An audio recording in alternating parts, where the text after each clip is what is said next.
Welcome to this episode of the Down the Pub podcast. On this episode, we are looking back to our narrow defeat to Ottawa on the weekend. It's me and Dave, Derek.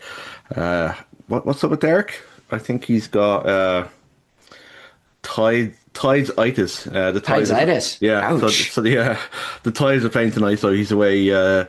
I guess the tides are more important than the Wanderers to Derek. So I guess. No yeah, spoilers, though. We won't tell you what happened. yeah. Yep. So, Dave, let's kind of crack straight into this. So, again, another very poor first half from us. What is going on that we can't start games properly? It's becoming a big concern, I think, for me at this stage.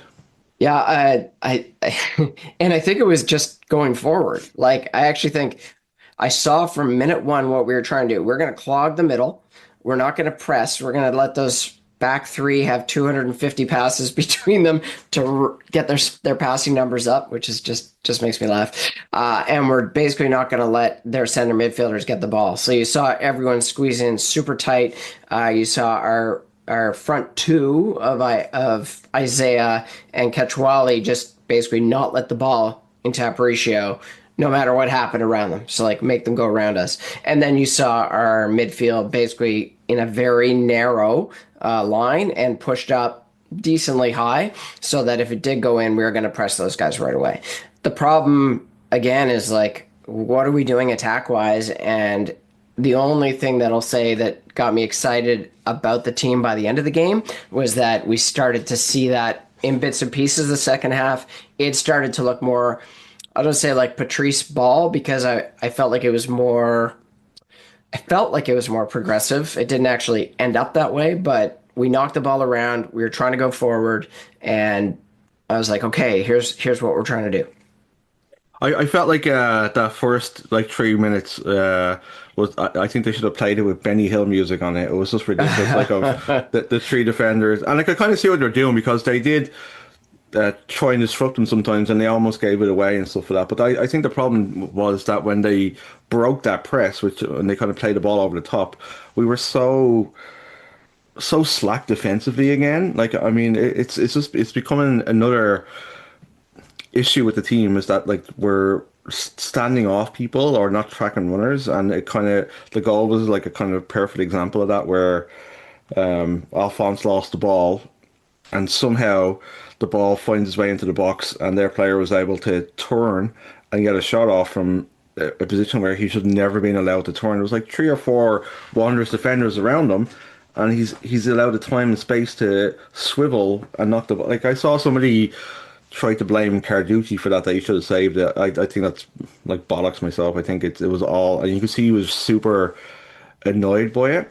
And I think it's like it's a bit of an Achilles heel for us at the moment where we're just so slack and it feels like there's not a leader back there kind of pushing people to where they need to be, and it's kind of like people are just standing off, and it's I think we were lucky to be 1-0 down going in at halftime, to be honest. I totally agree with you. When I watched the goal back, I watched it on the game film and the highlights. Just tried to see where it came from because the argument that came from KJ when I was listening to his broadcast was that it came in a transition. I don't know if it's transition, but it was Alfonso losing the ball on the right side and then quickly going from their attacking left to their attacking right and getting that overload, and then Lorenzo has a chance to step in and win a tackle, does not win the tackle. Again, this is becoming a recurring theme for me. It's a big problem.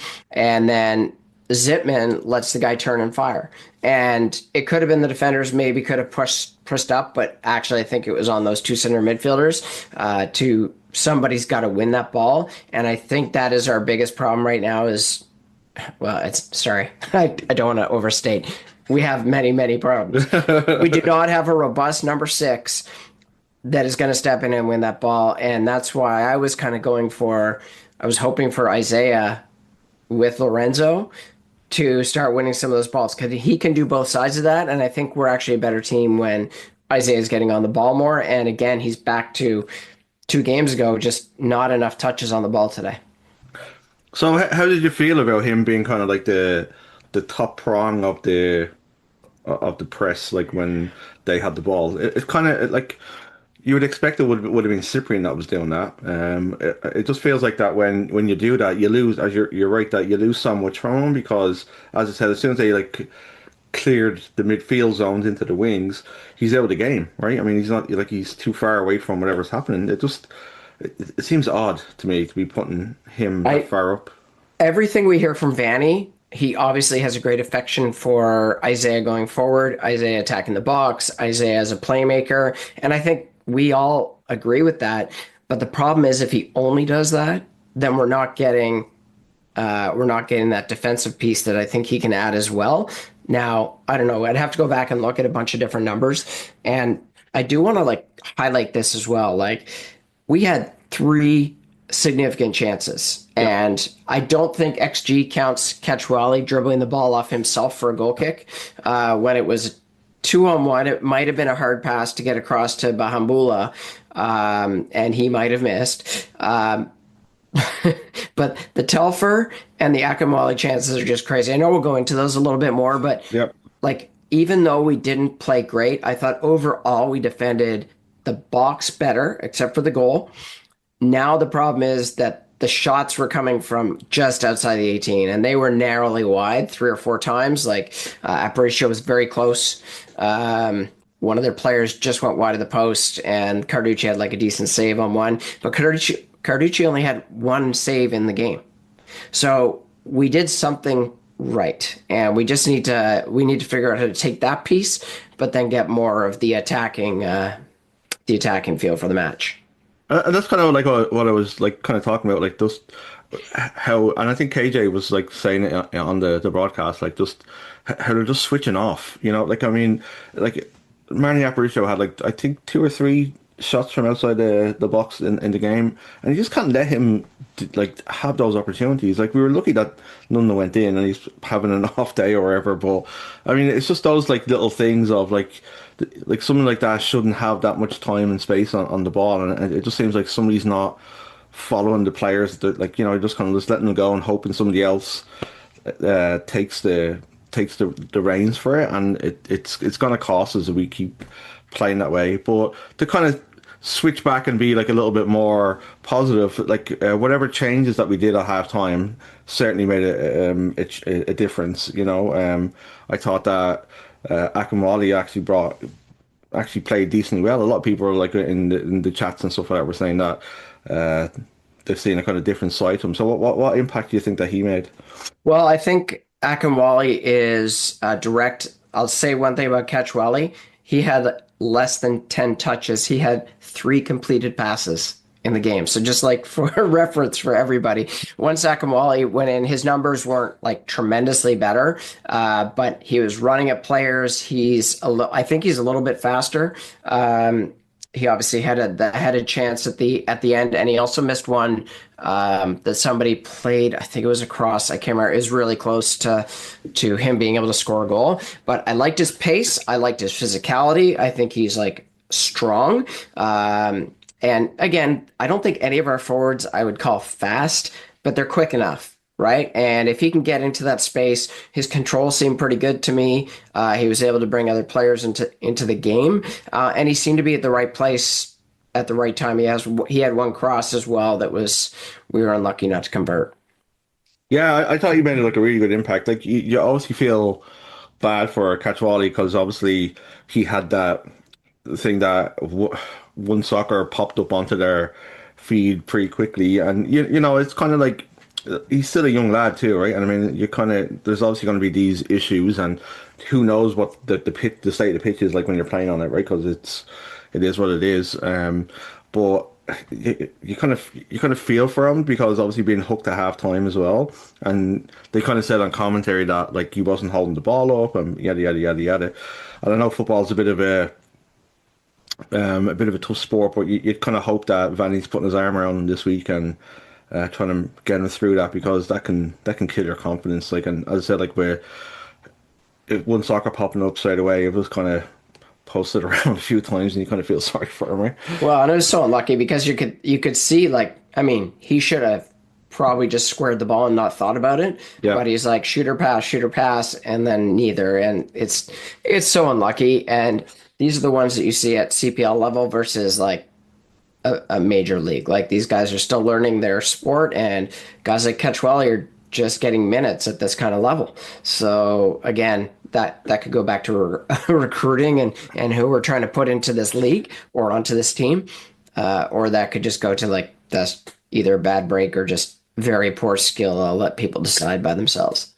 I thought again when Aria came in, I thought I think that's two games now where he's kind of come in and he's actually played half decent. Like I thought he made some really good contributions, and I kind of like his kind of forward play. I think he made a bit of a difference. Would you like to see him starting? Okay, so I'm torn on Aria. So I see what you're saying. Actually, the best moment I saw from him, he did have one down the line, but I don't know if you remember, he won a ball just off right center, and then just he has this gliding way that he kind of rides tackles, and he was set up either for a shot or layup. I can't remember, and he just it didn't come off. We didn't get it, but I'm like, okay, that's great. But then he loses the ball down the right line, and I'm watching him, and he's jogging, and that kills me. And like that, as we were talking about before the broadcast, that's probably why David Moyes will play Tyler Dibbling. You lose the ball, and then you jog or lightly jog, I would say. And you could just tell because like they literally zoomed in on the space where he was the guy who'd won the ball back was attacking, and he's just like, there's no effort there. So I can see why they brought him in. I can see there's a lot of skill there. But that's giving me hard Aiden Daniels feels, unfortunately, right now. Like, I just want to see him go and win that ball back. I don't care. Like, wingers are supposed to lose the ball because they should be taking people on, right? But then you got to do a little bit winning back. And Jason did the exact same thing a couple times. And that he's been in this system or he's been with this team a couple years. Like, to lose the ball deep in their half, no problem. To not sprint the 5 yards to go get it back. And I pointed this out last year too, that just drives me nuts as a fan because that's when you can win it back right away. And I don't know if I don't think that's coaching. I just think that's effort. I think with that, it just gives everybody a boost when you kind of get the ball back. Like as you said, if you lose it, it happens. But if you're making that effort to bust your balls to get back and kick, like even if you concede a throw in or whatever, it just kind of just makes that little bit of gives everybody a little bit of G up. All right, he's up for it. I need to be up for it. Where if you kind of see that kind of, like you haven't earned that luxury. Like you're playing in the CPL. Like I mean, it's not we're not in the Premier League here, right? You're not Cristiano Ronaldo where you can kind of or Messi where you can just like not track back. You gotta like, and it's the optics of it too, right? I mean, it's kind of like, are you not playing for your coach? Like what are we doing here? Yeah, I'm kind of disappointed about that kind of stuff too. Like I feel like it's the basics, right? And I think that that the Halifax crowd or fans kind of expect that from you. So I think I don't think it's a coaching error. It's not a coaching thing, but it's also like where you want your captain to step in and go, like not to drag back the past, but you couldn't imagine Roy Keane allow somebody on the team doing that, and I feel like that's kind of a bit of an issue we have right at the moment too, is that there's a lack of leadership in there, Like it doesn't feel like there is somebody like who's willing to give the players a bollocking when they're like doing something wrong, you know what I mean? And with TMG now like being kind of confirmed out until after the World Cup, I think. Is that what he said? Like is the World Cup break when he expects he might be back? It sounded like it, but the club in the pregame write-up was still very non-committal. Who do you think needs to be, or who do you see being the person to step? Because Vanny was kind of talking in the pre-presser, which I found kind of odd, is that he was saying that, and it's kind of like feeds back into his outlook on the world, I think, where, he's kind of like, you could have several people being captain. Like for me, I don't think, like, he's like, people earn it, and, like, obviously Andre Rampersad's like the club captain, but I could see us like changing it. For me, I think it's like the one area I think that has to be a dictatorship is the captain. I don't think you should do it by committee. I think it like you can, and I think when you have that thing of like having different captains every now and again. Like who do the players listen to? You know what I mean? And I think that's where somewhere we're seriously lacking right now. Is like no disrespect to Kareem, I think he's a fantastic guy and blah blah blah. He just doesn't seem that guy who's gonna be like TMG, for instance, who's just gonna like lay into you. No, I mean you're 100% right. And like again, we all believe in Kareem that he's a great leader on the field and he probably trains very, very well and he's well spoken and he can speak in front of the press as we saw last week. But like he should be pointing these guys to who they need to go mark. He should be in their ear the whole time if he's going to be the captain. For me, the only captain, to be honest, on that field is Isaiah, and that's who it should be. He's the only one that's putting up consistent performances and moves people around and talks to them, and you can. He's in the ref's ear, he's in his player's ear, he's in the other team. Like that. That has to be the captain, I think, at least in the short term until TMG comes back. Like, but you know, there's a big issue we've got with our backline ball watching, and I was watching this again. I just wanted to make sure like I was seeing the right thing, and Linder's doing it. Alphonse is doing it. They're just watching the ball, and you can see them moving with the ball, not the players. Now, we didn't get hurt for it. They are doing a good job of trying to recover the space and get to the attackers and make sure they got a body on them. But again, that's what happens with the goal, right? They're ball watching and then two touch, bang, he turns and shoots instead of like being with the man so he couldn't turn with the ball. So taking, I totally agree to there, and I think that had we been playing, I don't think this is a very good Atletico Ottawa team. In fairness, I think they're a shadow of what they were last year.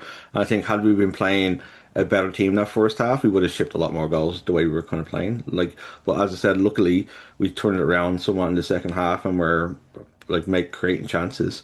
So was there something that you saw? From a player or the way that we were kind of set up that would kind of give you hope going forward of like what we were doing correctly to try and create those chances. There was a couple of balls over the top which we haven't seen us doing, and obviously Ottawa were giving us that space. But was there anything that you saw that was kind of like give you hope for the next couple of games? I actually saw a lot that I really liked. Obviously, the Catchwelly break. Again, you say Ottawa. I don't know how Ottawa gave two players the freedom of their whole half on that break. That was insane. Like, how do you have a breakaway from inside half? You don't see that too often. And Catchwelly had the pace to try to punish them. I really liked Akinwale's movement. We saw Cicerelli come in for less than 10 minutes, have three shots, set up a big chance. And again, like every time he comes on, you're like, okay, like, so maybe we just need to get him 30 minutes, not 10 minutes at the end of the matches. Like the problem we have is that, and I could see why Vanny would think this, like Cicerelli, Akinwale, similar players. They both might be foxes in the boxes, and which is great if you're like playing two strikers all the time and you have Catchwally with one of them, or we're going with a Bahambula with that, or whoever. So that was great. And then that ball around the back to Telfer from Zitman was fantastic. And again, we've all been talking up Telfer this year, and this is the one moment where I'm like, that is not the guy I want in this breakaway because he just misses too many shots. Anyone else, I would have been way more confident in. But he just doesn't get a good touch on it. Like I saw what he was trying to do, just pass it gently by the keeper, but Bud just like hit it, man. Like you're 5 yards off the keeper. There's a guy breathing down your neck, like hit the ball. And what kills me is like I know they care, and a lot of these guys are super chill from the islands. But bro, I want to see a little bit of anger when you miss that shot, especially when you've been missing it for 2 years. Like he scored some great goals, he set up some great chances for us, but man, oh man, oh man. I'm just going to break out a couple stats here for you because there was a couple other things that I liked. Started to see a little bit of what the coach might have been seeing in Godinho. Maybe. Again, you said green shoots last week, and that's kind of what I'm taking from the second half. We won 83% of our tackles. Unfortunately, the ones in the box, not the ones we won.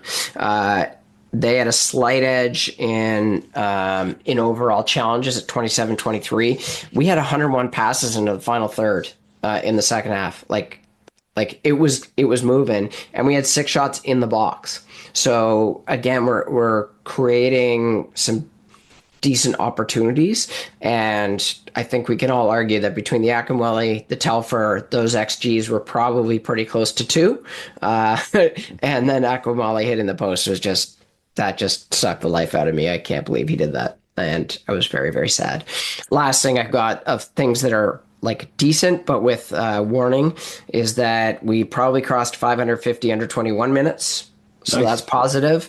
But Troisi only came in for like the last 15, 16 minutes. Olguin wasn't on the roster today. I don't know if he's injured. And Cicerelli, again, like he had 4 minutes of regular time. They really got to start adding those +6s into these minutes, because I noticed that we do have quite a bit that would be included. So those are some things, but I am worried about the under 21 minutes starting to slow down if Troisi can't get a bunch of minutes like that. I think we'll see that. We'll kind of notice that in the second half of the year.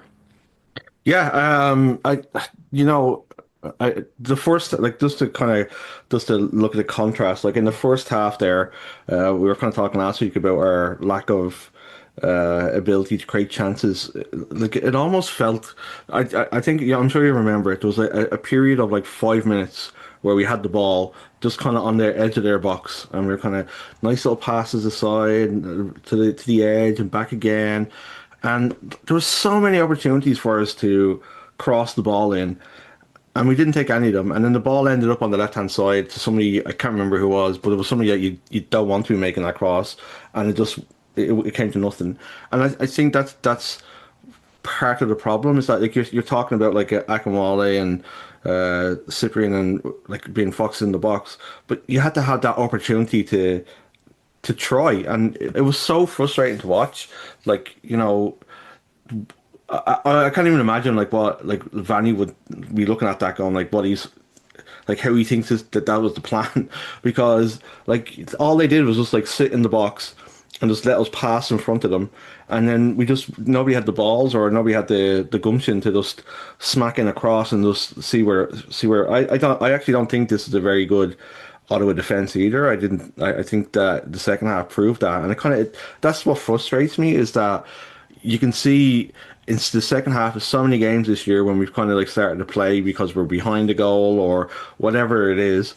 Like you can see that there is ability in this team to create chances, but for whatever reason, whenever we're starting out a game, it's this kind of lack of courage to create the stuff, and it was just to me it was just like a perfect example of how bad that first half was. Just watching that 5 minutes of, and on commentary again, they kind of mentioned it too, going like, you know, this is the issue where it's just it looks nice, you know, and it looks like a training ground thing where you're just kind of keeping the ball. But I mean, at the end of the day, like if you're a striker, how are you supposed to work with that, you know? So I did want to ask you though, like, you know, just going back to Akinwale's thing, what do you think he did? Like how? That's my main question. Like I looked at I looked that back more than probably anything, and it's like it's like he was unsure of where he was going to put it, and I feel like he didn't hit it on the right part of his head either. Like it was just odd, wasn't it? Yeah, I mean, he was at the penalty spot approximately, right? Yeah, Maybe like 11, 12 yards out. The net is gaping. Now, he guided it pretty well, like, because that was a high ball that came to yeah. him, right? Like, it wasn't easy. But I felt like he jumped and tried to reach it when he probably could have waited for it to come down. Now, your striker instinct is probably go up, get it. It's a wide open net. Like, I'm going to hit the net. I, I don't know. It's just I don't want to say unlucky because like, but he had like 10 yards of net to hit, right? And he Yeah. hit the 10.4th yard of the 8 yards. What is it? I forget from my refereeing days. Eight yards wide. I can't remember. Yeah. Anyway, it just made me sad. But like between that and the Catchwally and the Telfer, I'm like, again, it doesn't matter how well or how bad we played. If we scored any one of those, we're going, okay, like point on the road. Yeah. Great. And we've kind of broken this duck. I totally agree with you. Like, and I agree with Danny. Like, I think it's actually, I think there's three teams, and then there's three, and then there's two. Like, I think that's the groupings, right? Like, I watched some of that Pacific game against who are they playing? Toronto? Toronto, yeah. That was an amazing game. Like the highlights were like 10 minutes. I got to go check the stats on how many shots there was, but those keepers stood on their freaking heads, right? And then you just have like Vancouver losing to a terrible, Oh my God. terrible donor cross on his left foot that sets up a breakaway going the other way. Maybe that's why our guys are scared of trying to hit crosses. That was awful. Like that's probably the worst. Yeah, that was awful. But like I think it's Vancouver, Pacific, us right now. Then you got the next batch, and then you got Calgary and Hamilton top. Like I know everyone's like, oh, like he keeps saying there's two, and then there's one. This is what Vanny says. I'm Yeah. like, there's two friends, and we're gonna see that as we always do from Calgary by the end. Moosey's not playing very well right now, but he'll be fine. Again, it's just there's a couple other good things that I did like from this match. We definitely got physically, we were in the game more. We fouled more. We took very smart tactical fouls. I think it was we had Godinho, we had Sal, we had Jeff all take yellow cards for tactical, and all perfect because the coaches told them don't let them break because that's when they're going to beat us. So they can listen. That message was received. We didn't let them have that kind of break on us. So there was definitely some good things in there. Just like well, now it's like you got to finish those shots, and we need to create more frequent chances because this is it has to be like the second half all the time. Yeah, and you know that's kind of like what I was kind of like saying there, that that's the frustrating thing for me, is that there's obviously something there in the team. It's just that whatever way we're setting up, or wherever what they're being told before they go out is affecting them, where they're not. It's like don't concede, so they're kind of like just that's get into half time 0-0. You know what I mean? It's kind of a weird, and obviously playing at home on the weekend, we don't want to start off that way again. It's like it's the grounds. You got 7,000 people behind you. Like you kind of need to get. And I really hope that's what we do. We're strong out of the gate and just like get stuck into them kind of thing, because I think that's what we need. I think everybody just needs an uplift, because the last couple of weeks have been a rough go. And you're right. I had even a point from this game where I kind of given everybody a little bit of a boost, because you can just feel, it's kind of that here we go again kind of thing, and it's like nobody. Like we're not even to the proper summer yet. You kind of don't want people feeling that way. So I do kind of want to just pick your brains just a little bit on the you being a referee. It feels like some of the linesmen don't understand this Wenger rule thing, because there's quite a few offsides in this game that in any game weren't offside, but then there was a couple where there was like I think there was one where Telfer went through. Where he had the shot, which shouldn't have been offside. So, obviously we have to look at, and this is kind of what I want to get your thoughts on it.